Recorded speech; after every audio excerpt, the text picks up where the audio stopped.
As the sun goes down on Cabazon, the mesa to the west, I'm going to make a quick video warning targeted individuals about the fake TIs that I've come across recently on YouTube. And I'm going to talk about one woman in particular. First, I'm going to say this, that several years ago, I won't start there, sorry.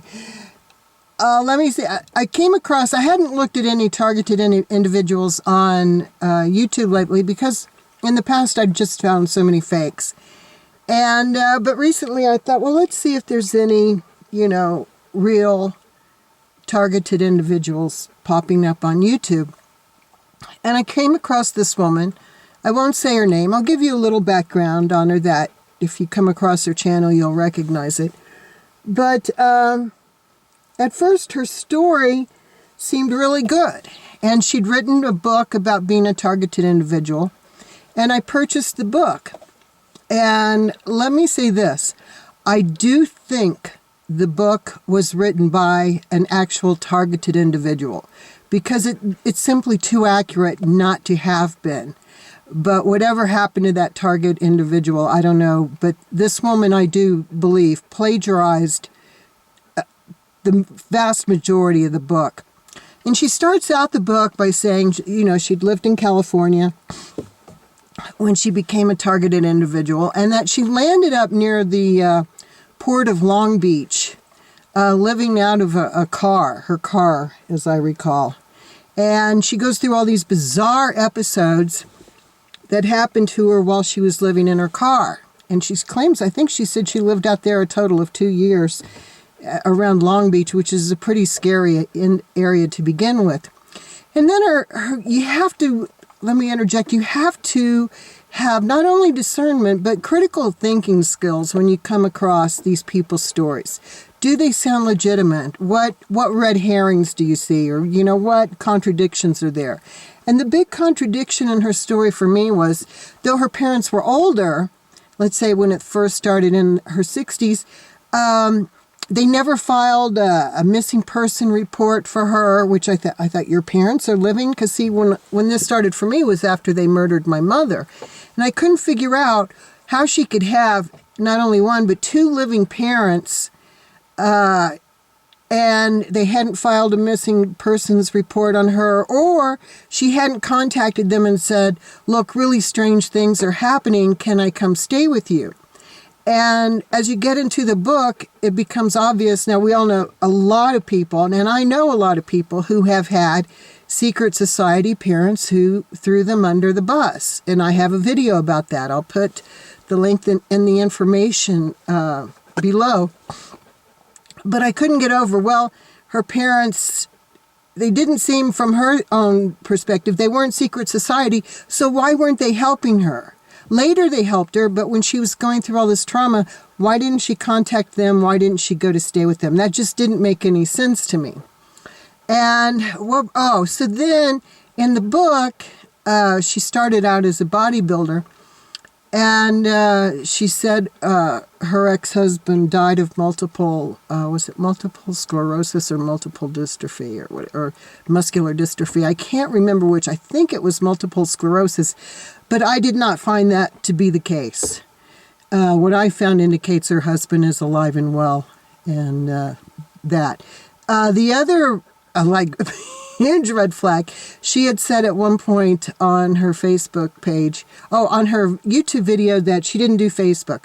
When I went to her Facebook page, that's what really spilled the whole beans, because all of her friends on Facebook, and it is a fake book, nothing on it is true that I have found, all of her so-called friends were phony targeted individuals. And I do mean phony. Phony targeted individual organizations, allegedly directed to help targeted individuals. And there's no such thing. They'll take your donations, but they'll never help you. Because that's not their purpose. Their purpose is to just rip you off. And it's like, who are you going to tell? Ghostbusters? So what else in her? And then she doesn't have any money. And I think at one point she said the car she was living in was even stolen. It was like, I don't even want to go there. How that could happen. But how can you go from? And then she claimed her father, and I he did buy her a piece of property. But why does this happen after she's been missing in action in the port of Long Beach for 2 years? Like, see, that make any sense? And where did she get the money to publish this book? You can only have, and that takes like, I don't know, $5,000-$10,000 to even get started on something like that. So why are you like homeless, living in vehicles in the port of Long Beach, which is an incredibly rough area, and suddenly you have money, or your dad buys you property and you have money to make a book?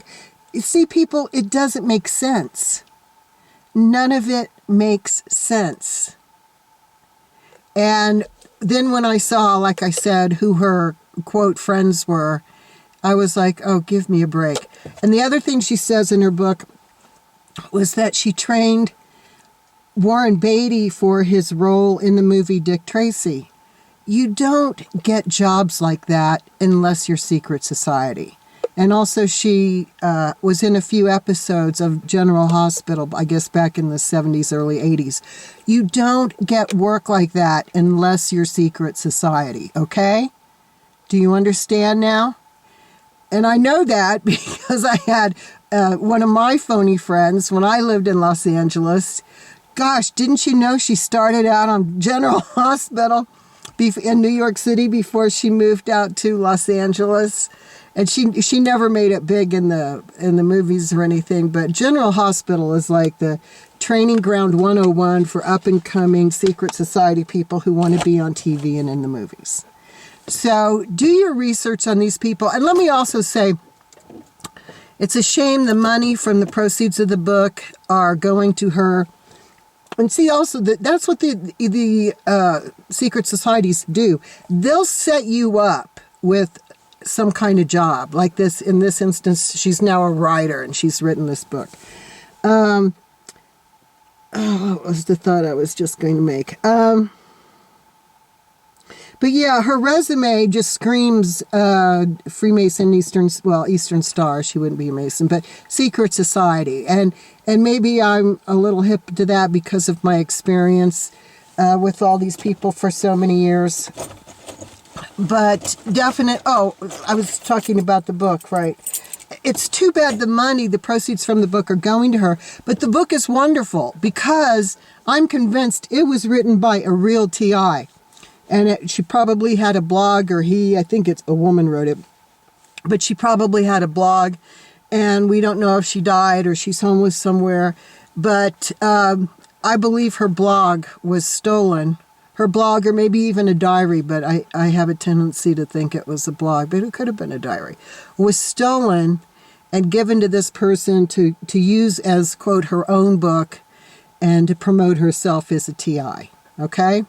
So that's the bottom line on that, and that's my opinion on that. But like I said, when I did the research, it was like, is she really a TI? Not a chance. Not a chance. Thank you so much for listening. I hope this helps any TIs out there who are looking for someone to converse with or talk with, but she's not it. So thank you so much. Have a good winter. Thank you. Bye-bye.